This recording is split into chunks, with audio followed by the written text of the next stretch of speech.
కేసీఆర్ యొక్క దూరదృష్టి లోపం వల్ల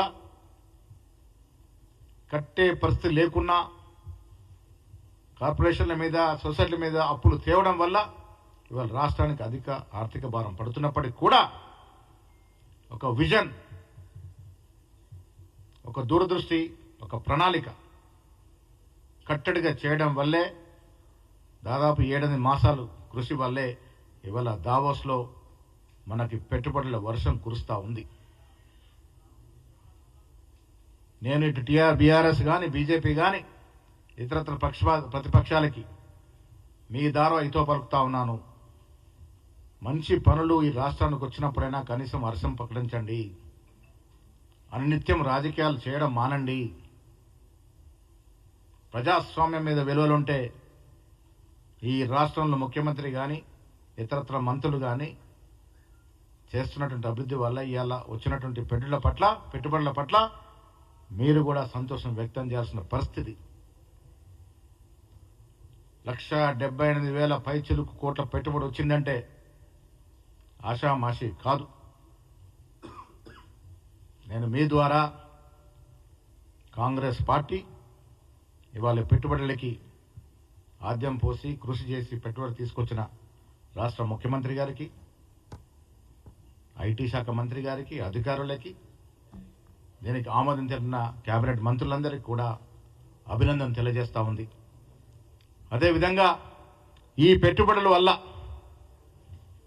ఈ రాష్ట్రంలో దాదాపు 75,000 ఉద్యోగాలు అదనంగా వచ్చే అవకాశం ఉంది. 50 నుంచి 75,000 ఉద్యోగాలు.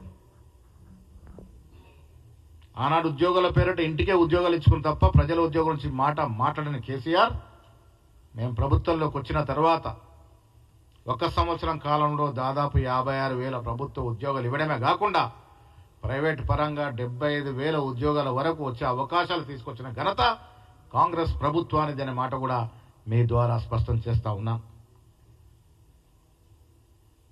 రాష్ట్ర ప్రభుత్వానికి అభినందన తెలుపుతూ అదేవిధంగా ఇటీవల ఈ రాష్ట్రంలో ముఖ్యమంత్రి గారు ఒక స్పోర్ట్స్ మ్యాన్.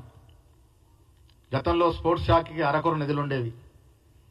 ముఖ్యమంత్రి గారు రేవంత్ రెడ్డి అయిన తర్వాత స్పోర్ట్స్కి అధిక ప్రాధాన్యత ఇస్తూ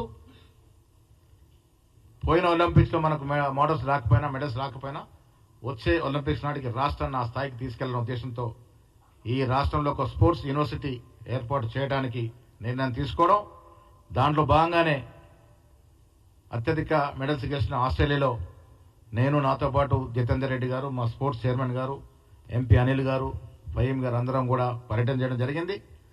చాలా చోట్ల మేము ఆస్ట్రేలియా ఉన్నటువంటి స్పోర్ట్స్ అథారిటీని సందర్శించడం, అధికారులతో మాట్లాడడం, స్టేడియంను సందర్శించడం, అక్కడ స్పోర్ట్స్ యూనివర్సిటీతో చర్చలు జరపడం, వారిని కూడా రాష్ట్రానికి రావాల్సిందిగా ఆహ్వానించడం జరిగింది. త్వరలో స్పోర్ట్స్ విధానం కూడా టెక్నాలజీ చాలా చోట్ల మేము మెల్బోర్న్లో డెకిన్ యూనివర్సిటీ కానీ, మెల్బోర్న్ క్రికెట్ గ్రౌండ్స్ కానీ, గిఫిట్ క్వీన్స్లాండ్లో స్పోర్ట్స్ యూనివర్సిటీ కానీ సందర్శించడం జరిగింది. రాష్ట్రాన్ని ఒక స్పోర్ట్స్ హబ్గా కూడా చేయాలనే తపన ముఖ్యమంత్రి గారి ముందు ఆ దశకు కూడా ప్రయత్నం చేస్తూ ఉంది. ఇలా చెప్తూ పోతే రాష్ట్రం సమూలంగా అన్ని హంగులతో అన్ని రంగాల్లో అభివృద్ధి చేయాలనే ఆకాంక్ష ప్రజలు కోరుకునే విధంగా కాంగ్రెస్ ప్రభుత్వం ముందుకు పోతా ఉంది. ప్రతిపక్షాలు ఇవాళ అనిత్యం రాజకీయాలు చేయాలనే తపనలో అధికారం పోయిందని ఒక అక్కస్తో మాట్లాడుతూ ఉంటే ప్రజలారా మీరు నమ్మకండి. మేము అభివృద్ధి అనేది చేతల్లో చేసి చూపిస్తూ ఉన్నాం. ప్రభుత్వ అంకెలతో మీ ముందుకు వచ్చాం.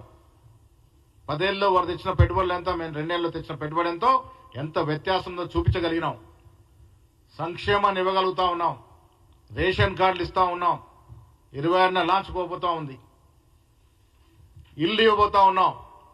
మీరు చెప్పిన అబద్ధపు ప్రకటనలన్నీ కూడా ఇలా మేము అధికారులకు ఏదైతే ఆశలు ఆకాంక్షలు మమ్మల్ని ఎన్నుకున్నారో ఆ ఆశలంతా కూడా నెరవేర్చే విధంగా అభివృద్ధితో పాటు సంక్షేమాన్ని తీసుకెళ్తా ఉన్నాం.